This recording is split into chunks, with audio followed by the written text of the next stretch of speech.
গত প্রায় 4 বছর হতে যাওয়া যে যুদ্ধটা, ইউক্রেন রাশিয়ার যুদ্ধ, এটা নিয়ে তো প্রতিনিয়ত, এবং আপনি একটা জিনিস লক্ষ্য করবেন, গত 4 মাসে আমার ট্রাম্প কাকু প্রচণ্ড অ্যাক্টিভ ছিলেন, এবং তিনি একটা শান্তির গাড়ি বানিয়েছেন, বিভিন্ন দেশে ঘুরে বেড়াচ্ছেন, চেষ্টা করছেন, কিন্তু ইউরোপিয়ান ইউনিয়ন ওনাকে তেল দিচ্ছে না, সব দফা করে দিচ্ছে। এখন সর্বশেষ আমরা যেটা জানি, গতকাল বাংলাদেশ সময় রাতে ফ্লোরিডায় আপনার মার এ লাগোতে ইউক্রেনের প্রেসিডেন্টের সাথে জেলেনস্কির সাথে ট্রাম্প একটা বৈঠক করেছে, এবং একটা উল্লেখযোগ্য অংশ ছিল এর আগে তিনি কিন্তু টেলিফোনে পুতিনের সাথে কথা বলেছেন।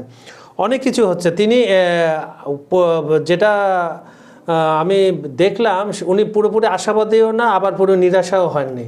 তিনি দুইটা মেসেজ দিচ্ছেন। তাই আসলে মিটিংয়ে কি হয়েছে একটু বলেন তো আমাদের দর্শকদের। না, ওইটাই বললাম যে সারা বছরের যে উত্তেজনা, এটা একেবারে লাস্ট মোমেন্টে এসে টান উত্তেজনা চলে গেল। কারণ সারা বিশ্বের চোখ কিন্তু এখন এই বৈঠক, কারণ বৈঠক তো দফায় দফায়, যেটা বললাম একটু আগে, দফা হচ্ছে, বারে দফা হচ্ছে, বারে বৈঠক হচ্ছে। কিন্তু এবারের বৈঠকের কিন্তু ইতিবাচক বেশ কিছু লক্ষণ আমরা দেখতে পাচ্ছি। কিন্তু মানে আমার যেটা মানে বলা হয় যে, আপনি যেমন সবসময় বলেন জেলেনস্কিকে নিয়ে, আমার মনে হচ্ছে জেলেনস্কির যুদ্ধ খেলার স্বাদ মিটে গেছে। দেখেন, এটা এই যে বৈঠকটা হলো, বৈঠকের আগেও কিন্তু পুতিনের সাথে ট্রাম্পের একটা বৈঠক হয়েছে, বা এই শান্তি ইস্যুগুলো নিয়েই কথা হয়েছে। আবার বৈঠক হলো, ঠিক বৈঠকের আগ মুহূর্তে কি হলো আপনি দেখেন, পুতিন কিন্তু তার অবস্থান একদম পরিষ্কার করে দিল যে যদি আপোষে তারা যুদ্ধ না থামায়, তাহলে কিন্তু সামরিকভাবেই তারা এটা কিন্তু এই বার্তাটা কিন্তু আমার কাছে খুব ইঙ্গিতপূর্ণ একটা বার্তা মনে হচ্ছে।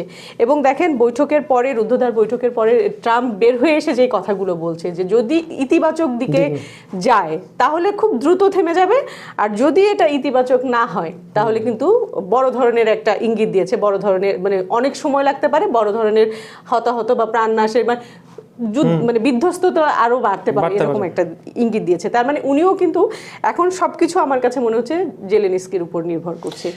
উনি যদি আপোষে না মানে, তাহলে আমার মনে হয় ট্রাম্পও আসলে তার ধৈর্যের জায়গাটা, জেলেনস্কি উনি সাংবাদিকদের বলেছেন যে 90% একমত হয়েছে সে 20 দফায়, কিন্তু 20 দফার সবচেয়ে বড় ক্লজ যেটা হচ্ছে, এটা হচ্ছে দানবাস এলাকা। এটা তো পুতিন তো সরাসরি, আপনি মনে হচ্ছে ভারত সফরে সরাসরি বলেছে যে দানবাসের আমরা নিয়ন্ত্রণ ছাড়বেও তো না। আসলে দেখেন, আমরা যেটা দেখি, ইতিহাস যেটা বলে যে এই যে 1%, 2% বা এখানে যেটা বলছে 10%, এই 10%ই তো মূল কারণ। আপনি এতদিন ধরে আলোচনা করে এসে এক জায়গায় ঠেকেছেন, মানে ঠেকেছেন কোন জায়গায়? ঠিক সেই রকম জায়গায় ঠেকেছেন যেটার আসলে খুব গুরুত্ব রয়েছে।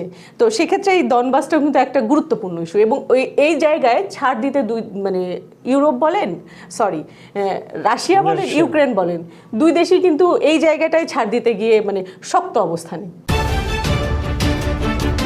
রাশিয়ার প্রধান যে 3টা শর্ত, এই 3টা শর্ত কি? একটা হচ্ছে ল্যান্ড শপিং, একটা হচ্ছে তাদের সেনাবাহিনী, ইউক্রেনের সেনাবাহিনী, আর হচ্ছে তাদের নিরাপত্তা, তাই তো? এই 3টার কোনটা এই আলোচনায় প্রাধান্য পেয়েছে? এই 3টার মধ্যে তো নিরাপত্তার কথাটা বারবার এসেছে।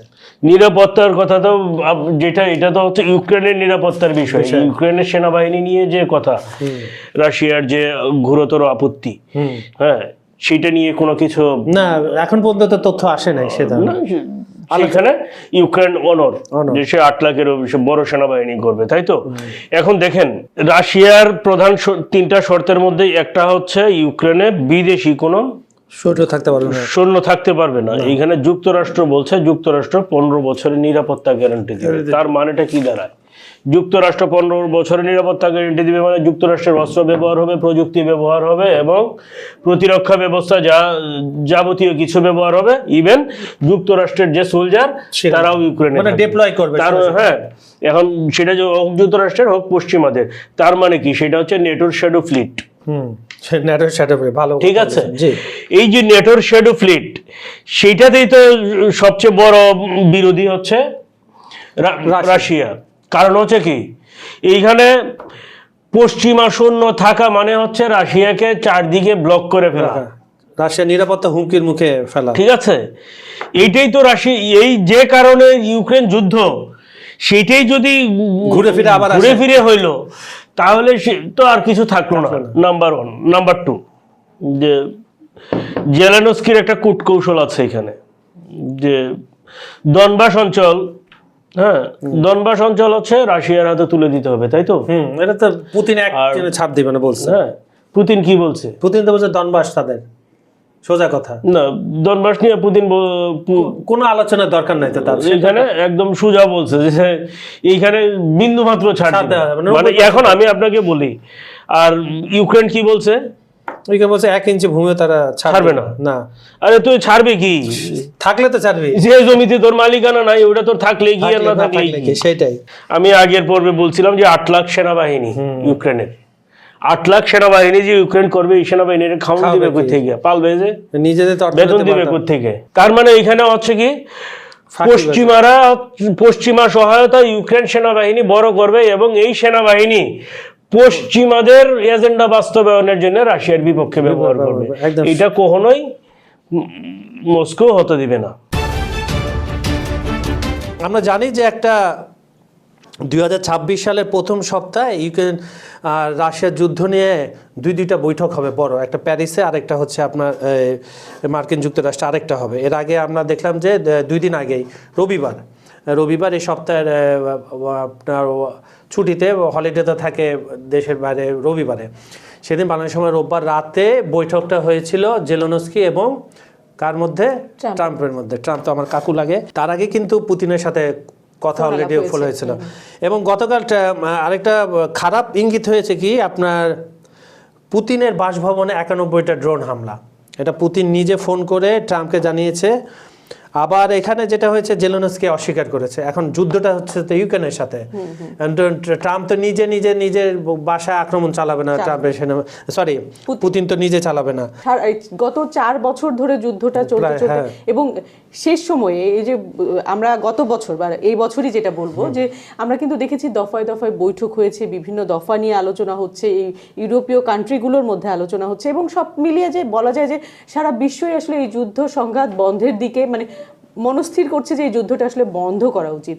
ঠিক সেই মুহূর্তে যেখানে শান্তি আলোচনা হচ্ছে, আপনি যেটা বলেন যে গত রোববার যে বৈঠক হয়েছে, সেই বৈঠকে কিন্তু জেলেনস্কি নিজেই স্বীকার করেছে প্রায় 90% আলোচনা তারা শান্তি চুক্তি আলোচনা, মানে যে 20 দফাটা ট্রাম্প তাকে দেখিয়েছে তাতে প্রায় 90% তারা সম্মতি দিয়েছে। মানে ধরেই নেওয়া যাচ্ছিল যে একটা ইতিবাচক দিকে যাচ্ছে।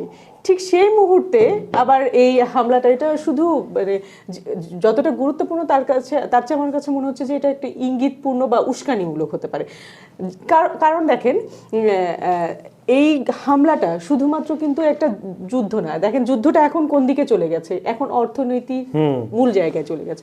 কারণ আপনি যেটা মানে এর আগে আমরা আলোচনা করেছি যেটা, যে যুদ্ধ মানে রাশিয়া কিন্তু বিভিন্ন নিষেধাজ্ঞার মাধ্যমে থাকলেও তারা কিন্তু তাদের অর্থনীতিটাকে সচল রেখেছে। তারপরেও কিন্তু প্রায় আমরা আলোচনায় দেখেছি যে তারপরেও অর্থনীতি নিয়ে আলোচনা হচ্ছে। কারণ দীর্ঘ সময় ধরে এই যুদ্ধ, একটা দেশ আসলে তো কতটুকু রিকভার করতে পারে, অর্থনীতি একেবারে ধসে না পড়লেও কিছুটা প্রভাব তো পড়ছে এই যুদ্ধের কারণে।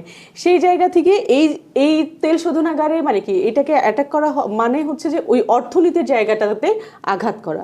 কারণ এই যে জায়গাটাতে বা জ্বালানির জায়গাগুলো যদি আঘাত করতে পারে, তাহলে রাশিয়ার সবচেয়ে বড় শক্তি কি এই জ্বালানি শক্তি, এটা দিয়ে ওদের অর্থনীতিটা বড়ভাবে চলছে। তো এই জায়গাটাতে যদি আঘাত করা যায়, তাহলে তার মানে হচ্ছে যে ওর কোমর ভেঙে দেওয়ার একটা পরিকল্পনা। আবার সেই পরিকল্পনাটা কখন আসছে? যখন আমরা যুদ্ধ বন্ধের বা যুদ্ধ শেষের একটা ইতিবাচক পরিস্থিতি দেখতে পাচ্ছি। আবার দেখেন তার আগের ঘটনা দেখেন, পুতিনও কিন্তু সেই জায়গা থেকে সে তার অবস্থান ক্লিয়ার করেছে যে তারা যদি নমনীয় না হয়, তারা তাহলে এই যুদ্ধের মানে জবাব দেবে সামরিকভাবে। তো সবকিছু মিলিয়ে একটা মানে ধোঁয়াশার মধ্যে কিন্তু ছিলই। তার মধ্যে আবার এই ধরনের এই হামলা, আপনার কাছে কি মনে হয় এই হামলা তো আরেকটা ইঙ্গিত বহন করতে পারে? আপনি যখন আলোচনার টেবিলে যাবেন, আপনি আপনার প্রতিপক্ষকে বলবেন যে আপনার মূল জায়গায় আমি আঘাত করেছি, আমাকে আলোচনার টেবিলে অত হালকাভাবে নেওয়া যাবে না, এটাও কি কোনো ইঙ্গিত? না, এটাও হতে পারে, কিন্তু আমার কাছে মনে হয় যে দেখেন রাশিয়ার এরকম ধরনের আঘাত কিন্তু আমরা এর আগে দেখিনি। হ্যাঁ, মানে ইউক্রেন রাশিয়ার আঘাত হচ্ছে কিন্তু একেবারে অভ্যন্তরে, একেবারে অর্থনীতির ভিতরে এরকম আঘাত কিন্তু খুব একটা আমরা এই যুদ্ধে দেখিনি। তো সেই জায়গা থেকে সেও কিন্তু তার শক্তি সামর্থ্য প্রদর্শন করছে। এবং আপনি যেটা বললেন যে আলোচনার টেবিলে এখন পর্যন্ত কিন্তু আমরা রাশিয়া রাশিয়াকে কোনোভাবে নমনীয় হতে দেখিনি না। এবং সে কিন্তু বারে বারে বলছে সে ছাড় দেওয়ার জায়গাটাই নয়, তার শর্তে যদি তুমি রাজি হও তাহলেই জেলেনস্কিকে সে যুদ্ধবন্ধের সুযোগটা দিবে। সুযোগটা দেবে।